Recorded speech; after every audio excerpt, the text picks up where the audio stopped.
नमस्कार, स्वागत है आपका हमारे इस YouTube चैनल पर। मैं मुनमुन श्रीवास्तव आपका हार्दिक अभिनंदन करता हूं। दिल्ली विश्वविद्यालय में इन दिनों एक किताब की बड़ी चर्चा है और इस किताब का जो विमोचन है वो 19 सितंबर को होने जा रहा है। इस किताब का नाम है the university of Delhi, a comprehensive account of its resilience, knowledge, leadership and growth, और इसको लिखा है ड्यू के डिपार्टमेंट ऑफ हिस्ट्री में प्रोफेसर मनीषा चौधरी ने।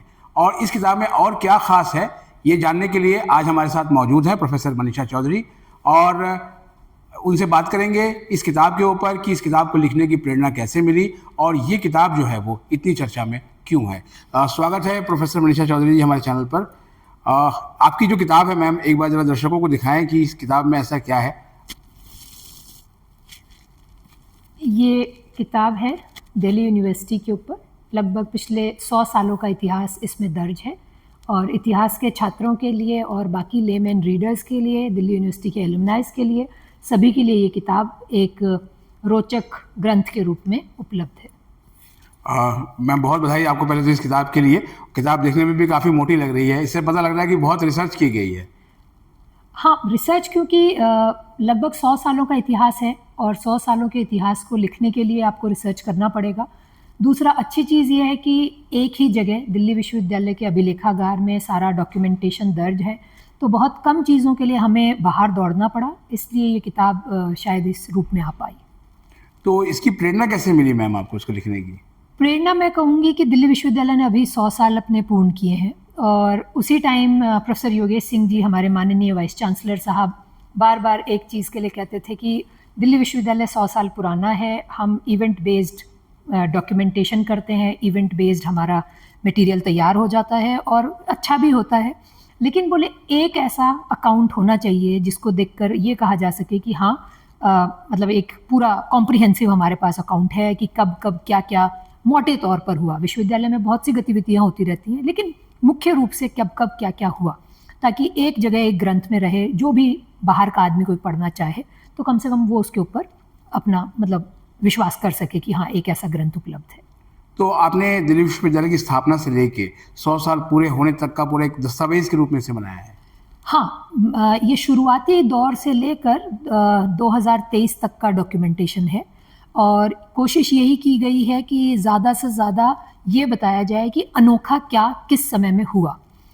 तो कोशिश ये रही, जैसे आप देखें कि इसमें कब कब एग्जीक्यूटिव एकेडमिक काउंसिल्स बने, फिर कब हमारा पहला स्पोर्ट्स मीट हुआ, कब कब प्रधानमंत्री यहाँ आए, किस किस प्रधानमंत्री ने विश्वविद्यालय को किस तरह की डोनेशंस दी, या कहिए कब कब यहाँ कौन कौन से साइंटिस्ट्स हुए, उन्होंने किस तरह के कार्य किए, कब कौन सी लैब का इस्टेब्लिशमेंट हुआ, किस ज़माने में कौन से कोर्सेज इंट्रोड्यूस हुए। कोशिश यही की गई है कि मुख्य रूप से इंस्टीट्यूशनल हिस्ट्री के ऊपर फोकस करें। और ये जो किताब है ये मूलतः इंग्लिश में ही लिखी गई है? हाँ जी, अभी अंग्रेज़ी में ही है। तो इसका अनुवाद भी लाने की जो है कोई तैयारी है? अभी मैं नहीं उसकी आपको मतलब कमिटमेंट कर सकती, लेकिन हाँ, कोशिश रहेगी कि इसे हिंदी में लाया जाए, क्योंकि इंग्लिश में लिखने का फ़ायदा ये रहता है कि इंटरनेशनल ऑडियंस आपकी बनी रहती है और जो लोग देखना चाहते हैं किताब को कि कैसे एक इंस्टीट्यूशन का इतिहास लिखा जाता है, कैसे एक विश्वविद्यालय का इतिहास लिखा जाता है, उन सब के लिए ये एक प्रेरणा स्रोत है। हिंदी में करने की इसको पूरी कोशिश रहेगी, क्योंकि एक भारत एक हिंदू बहुल क्षेत्र है और यहाँ पर लोग हिंदी में मटेरियल रहता है तो उसको पढ़ने की कोशिश करते हैं। और ये तो हम जानते हैं, स्वतः ही हमारी समझ की भाषा हिंदी पहले होती है, अंग्रेज़ी बाद में होती है। प्रोफेसर मनीषा जी, कितने हिस्सों में बटी है ये किताब? ये मुख्य रूप से 7 चैप्टर्स में बटी हुई है। 7 चैप्टर्स हैं, जिनमें शुरुआती 4 चैप्टर्स तो मुख्य रूप से इस विश्वविद्यालय का इतिहास क्या है, कब ये 2 ईयर डिग्री से 3 ईयर डिग्री हुआ, और ये शुरुआत में पहले 10 साल जो हैं 1911 में इसकी सोच आई, और फिर कैसे एक दिल्ली कॉलेज की स्थापना से लेके दिल्ली विश्वविद्यालय तक बनने का जो इसका सफ़र रहा वो कैसे 1922 में पूर्ण हुआ। फिर कि जनरली ये माना जाता है कि यदि दिल्ली विश्वविद्यालय है तो सिर्फ हिंदुस्तानियों ने इसके लिए मेहनत मशक्क़त करी होगी, बट हम देखते हैं कि ज़्यादातर अंग्रेज़ अफसर थे जिन्होंने कोशिश की कि एक विश्वविद्यालय इस तरह का बने जहाँ पर लोग हों, जहाँ ये लोग पढ़ सकें और हमारे लिए एक सेक्टेरियन फोर्स तैयार हो सके। फिर हम देखते हैं कि उसमें और चैप्टर्स आएंगे जिनमें हमने बताया है कि कैसे एक संस्था देश के साथ भी तालमेल बना के देश के विकास होने के साथ साथ उस संस्था का भी विकास होता है। कैसे इन दोनों का आपसी तालमेल मुख्य रूप से विश्वविद्यालय को भी मदद करता है और देश को भी मदद करता है आगे बढ़ने में, तो उसको भी देखने की कोशिश की गई है। एक पूरा चैप्टर वाइस चांसलर्स पे है कि कौन कौन से एकेडमिक एडमिनिस्ट्रेटर्स रहे जिन्होंने अपने नेतृत्व के द्वारा इस विश्वविद्यालय को एक मार्गदर्शन दिया और उस मार्गदर्शन ने हमें कहाँ पहुँचने के लिए मदद की। तो और लास्ट में एक चैप्टर है इस बिल्डिंग के बारे में, वाइस रीगल लॉज के बारे में, या कहिए इस भूखंड के बारे में जिसमें ये वाइस रीगल लॉज खड़ा है, या कहिए इनका क्या इतिहास है, इसके कॉलेजेस का क्या इतिहास है, या 1857 में ये भूमि क्या कहलाती थी, कैसी थी, इन्हीं सबको देखने तो जब आप ये किताब लिख रही थी तो आपको भी कुछ इसके अनछुए पहलुओं के बारे में पता लगा होगा दिल्ली विश्वविद्यालय के? काफ़ी ऐसे पहलू थे जो मैं सोचती थी जब मैं स्टूडेंट थी कि अच्छा ये तो ऐसे ही हो जाता होगा। जो हमें लगता था कि ठीक है, एक वेल ऑयल्ड मशीनरी है एडमिनिस्ट्रेशन की जिसके तहत सब काम अपने आप हो जाते हैं, लेकिन अब पता लगता है कि हाँ, उन चीज़ों को स्ट्रीमलाइन करने के लिए कब कब किन किन लोगों ने कैसे कैसे प्रयास किए और कितने संघर्ष के बाद वो सारी चीज़ें आज इस रूप में पहुंच पाई हैं। तो ये किताब जो है विद्यार्थियों के लिए कितनी उपयोगी होगी?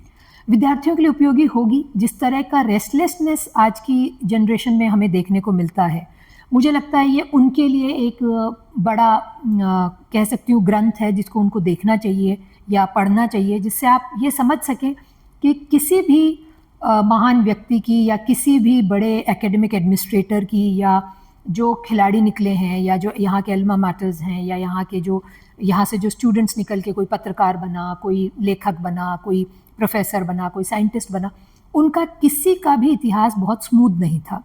उन लोगों ने ये देखा कि जल्दी में कुछ नहीं होता है, वो बहुत समय देते थे हर चीज़ को, और समय के साथ वो जो परिपक्वता आती है वो चीज़ इसमें बहुत अच्छे से झलक के आती है।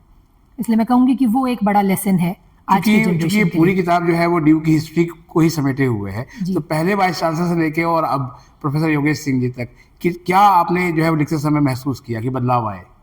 बहुत बदलाव आए। अच्छी चीज़ मैंने जो देखी कि शायद दिल्ली विश्वविद्यालय का जब कोई वाइस चांसलर बनाया जाता है तो मुझे लगता है सरकार बहुत सोच समझ के बनाती है कि अच्छा क्या ये इंसान इस प्रेशर को ले भी पाएगा कि नहीं। देखिए, दिल्ली विश्वविद्यालय पूरी दिल्ली में फैला हुआ है, एक तो। दूसरा, दिल्ली में फैले होने के साथ साथ दिल्ली एक बड़े महानगर में गिना जाता है।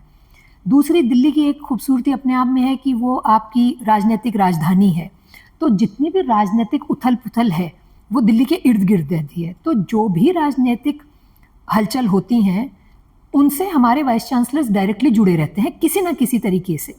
और इसमें मैंने ये देखा कि 1922 से लेकर आज तक के वाइस चांसलर्स किस तरह, मतलब हम ये मानते हैं कि जनरली जो बिलीफ है यूनिवर्सिटी में, वाइस चांसलर को क्या मतलब, भाई वो तो सबसे ऊपर हैं, उनको तो किसी को हाँ जी ना जी जवाब नहीं देना। लेकिन कितना उस एक कैसी सैंडविच लेयर्ड है कि वो सरकार के और विश्वविद्यालय के बीच में, जैसे सैंडविच में एक लेयरिंग होती है, वो बराबर उसके बीच पिसते रहते हैं। तो वो जो पिसावट है वो कितनी महीन है, कितनी दरदरी है, कितनी मोटी है, कितनी बारीक रहेगी, ये सारी चीज़ें, मतलब वो कितना प्रेशर होता होगा जिसको वो लोग महसूस करते होंगे, झेलते होंगे, या वो उनके मनोदशा पे गुजरता होगा, या कहिए वो भी इंसान है, वो भी प्रोफेसर हैं, लिखना पढ़ना, आराम से अपने दफ्तर में बैठना, क्लास लेना, पीएचडी करवाना, वो भी उस भार से मुक्त हो सकते हैं। लेकिन इसके अलावा ये बोझ लेना कि विश्वविद्यालय का क्या होगा, आने वाले समय में शिक्षा कैसी होनी चाहिए, इसके बारे में बहुत समय पहले सोच लेना, ये सारी चीज़ें बड़ी अहम बिंदु हैं जिन पे मैं देखती हूँ कि हर वाइस चांसलर को काम करना पड़ा है। और मुख्य रूप से ज़्यादातर हमारे वाइस चांसलर सब ऐसे रहे हैं जिन्होंने अपने समय में कुछ नया ज़रूर किया, और हम ये नहीं कह सकते कि किसी एक ने जो किया वो ज़्यादा अहम था और जो कोई कर रहा है वो अहम नहीं है। क्योंकि हम ये देखते हैं कि दिल्ली या भारत के शिक्षा व्यवस्था जितनी भी है उसके विकास में दिल्ली विश्वविद्यालय एक ऐसा विश्वविद्यालय है जिसको सारा भारत देखता है, और उसके मॉडल को लेके सारा भारत अपने सिलेबस को, अपने कोर्सेज को, अपनी रीडिंग्स को, सबको डिफाइन करता है। तो हमारे वाइस चांसलर्स के लिए तो it is like a very tight rope walk, कि वो ऐसी रस्सी पे चल रहे हैं जो शायद आगे से जली हो सकती है, पीछे से टूटी हो सकती है, और वो बैलेंस हर वक्त उनको बनाए रखना है। तो ये एक बड़ी चीज़ है। दूसरा, एक बहुत बड़ी संख्या से वो डील करते हैं, 10,000 टीचर्स हैं, सब लोग बहुत अच्छे से पढ़े लिखे वेल रेड लोग हैं। तो ये एक बड़ी चीज़ है कि हर वाइस चांसलर इस प्रेशर को बहुत अच्छे से ले पाते हैं और बहुत ही अच्छे से उस वॉक के थ्रू उसको बैलेंस करके अपने टेन्योर्स को कंप्लीट करते हैं। जी मनीषा जी, आपने बताया कि 2023 तक का जो है आपने डॉक्यूमेंटेशन किया है इसमें, तो 2020 से 2022 तक कोविड का दौर भी झेला दिल्ली विश्वविद्यालय ने और कभी भी परीक्षाएं जो है वो लंबित नहीं होने दी, तो वो भी उसका भी कुछ जिक्र है इसमें? बिल्कुल उसका भी जिक्र है इसमें, क्योंकि वो भी वही 100 साल के दौर में आ गया। तो हम देखते हैं कि जो ये लगभग कोविड का समय रहा, ज़्यादातर विश्वविद्यालयों ने अपने परीक्षाएं रद्द कर दी। मुझे बहुत अच्छे से याद है, तब मैं शिमला से लौटी थी और यहाँ आकर जैसे ही हम लोगों ने क्लासेस शुरू करी, हमने देखा कि कोविड आ गया है और कोविड आ गया है तो क्लासेस नहीं होंगी। लेकिन दिल्ली विश्वविद्यालय शायद अपने जो इसने परीक्षण जो करता रहा पिछले 10 वर्ष में इंटरनेट के साथ, उनके कारण शायद कहीं ना कहीं यहाँ का जो नेटवर्क सिस्टम था वो बड़ा मजबूत था। या कहिए हमारा जो दिल्ली यूनिवर्सिटी का कंप्यूटर सेंटर है, जिसकी नींव स्वरूप सिंह जी ने रखी थी 1970 में, 72 में उसकी संरचना उन्होंने कायम करी और कई कंप्यूटर अमेरिका से लाकर यहाँ रखे। तो हम देखते हैं कि वो शायद कहीं ना कहीं पिछले 30-40 साल में इतना परिपक्व हो चुका था और इंटरनेट इतना सॉलिड हो गया था कि वो लोग तैयार थे कि ठीक है कोविड है, लेकिन ना क्लासेस रद्द होंगी, क्लासेस होंगी, एग्ज़ाम होगा, चाहे वो ओपन बुक के फॉर्म में हो चाहे किसी और फॉर्म में हो। और बड़ी बात यह है कि सिर्फ परीक्षाएं नहीं हुई, आप ये देखिए रिजल्ट्स भी घोषित हुए और समय पर हुए और टीचर्स ने ऑनलाइन कॉपियाँ चेक करी, स्टूडेंट्स ने ऑनलाइन एग्जाम दिया, रिजल्ट्स टीचर्स ने ऑनलाइन बनाया, एग्जामिनेशन ने ऑनलाइन उस रिजल्ट को डिस्प्ले किया। नो डाउट वो बर्डन कहीं ना कहीं तो बर्डन हुआ है, वो किसी ना किसी एक डिपार्टमेंट पे या एक खंड पर या एक आप कह सकते हैं किसी एक सेंटर पर आया होगा। लेकिन हम देखते हैं कि लगभग सब लोगों ने मिलकर काम किया और इसको बहुत सफल बना दिया। तो वो कहीं दिल्ली यूनिवर्सिटी की आप कहिए वो दिल्ली यूनिवर्सिटी का एक स्टील फ्रेम है और एक बहुत वेल लुब्रिकेटेड मशीन है एडमिनिस्ट्रेशन की, जिसमें ये सब बहुत मुमकिन हो पाया। जी मनीषा जी, आपने आयोजन की व्यवस्था में इतना समय निकाला, एक सवाल चलते चलते कि क्या ऐसा लगता है कि इस किताब में कुछ चीज़ें और भी छूट गई हैं जो शायद सेकंड वॉल्यूम में निकालने की आप कोशिश करेंगी? बहुत कुछ है ऐसा दिल्ली विश्वविद्यालय में, मुझे लगता है हर वाइस चांसलर के ऊपर एक किताब लिखी जा सकती है।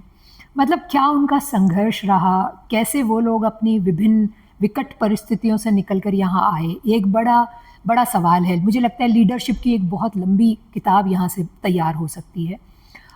दूसरा मैं कहूँगी कि हम लोग बहुत ईजीली किसी भी सेंटर के इतिहास को जो 50 साल पुराना है ये मान लेते हैं कि ठीक है सेंटर ने यही सब किया, लेकिन जब तक हम रिकॉर्ड्स को नहीं देखेंगे हम नहीं जान पाएंगे कि उस सेंटर ने किस तरह के संघर्ष किए। और कभी फंड अलॉट हुआ, कभी फंड रिजेक्ट हुआ, कभी यूजीसी ने कहा इसकी ज़रूरत नहीं है, कभी सरकार ने कहा ये क्यों बनाना है। जैसे हमारे पहले वाइस चांसलर हैं, जब उनको ये कहा गया अक्टूबर के आसपास, मई में यूनिवर्सिटी शुरू हो गई, अक्टूबर में उनको कहा गया कि पैसा नहीं है, रिट्रेंचमेंट कमेटी आई, उन्होंने कहा 75,000 हमने आपको दिए थे, अब हम 50,000 हटा रहे हैं, 25,000 जो भी है खर्चा हो गया। तो हमारे वाइस चांसलर शायद किसी दार्शनिक से कम नहीं थे जिन्होंने कहा कि ये मिडवे आप हमारे 50,000 रुपये काट रहे हो, ठीक है आप काट लीजिए, लेकिन मैं ये कहना चाहूँगा आप ये सोच रहे हैं विश्वविद्यालय शुरू करने की ज़रूरत नहीं है, जो ये बहस आप कर रहे हैं मेरे से, मैं आपको ये बताना चाहूँगा विश्वविद्यालय ऑलरेडी शुरू है और ये खर्चा ऑलरेडी हो चुका है, तो अब आप हमारा क्या कटौती करना चाहते हैं आप देख लीजिए। तो सरकार को 1922 में घुटने टेकने के लिए मजबूर करना, अपने कटे हुए फंड को वापस प्रोक्योर कर लेना, ये बड़ी चीज़ें हैं जिनको मुझे लगता है कि आज तक शायद इतिहास ने उस तरह से देखा नहीं है, क्योंकि ये सब लीडरशिप की विट्स हैं, मैं कहूँगी लीडरशिप के विजडम्स हैं जिनको सामने लाना चाहिए। जी बहुत बहुत धन्यवाद मनीषा जी हमें समय देने के लिए, और उम्मीद करते हैं कि ये किताब जो है वो हाथों हाथों ले जाएगी और आप जो है वो इस किताब को खरीद सकते हैं। इसका जो है वो बाकायदा जो है वो अमेज़ॉन वगैरह पे इसका आएगा लिंक, वहाँ से लीजिएगा। फिलहाल कॉलेजों की लाइब्रेरी में भी किताब उपलब्ध रहेगी, तो वहाँ भी स्टूडेंट्स पढ़ सकते हैं। और इसके बारे में जो है वो कल एक आयोजन है और उसमें इस किताब का विधिवत लोकार्पण होगा, तो मिलते हैं उस आयोजन में। आज के लिए फ़िलहाल इतना ही। हमारे चैनल पर नए हैं, चैनल को सब्सक्राइब कर लें और इसे अपने दोस्तों के बीच शेयर करें। मिलते हैं एक और एपिसोड के साथ, तब तक के लिए नमस्कार। बहुत बहुत धन्यवाद मनीषा। Thank you.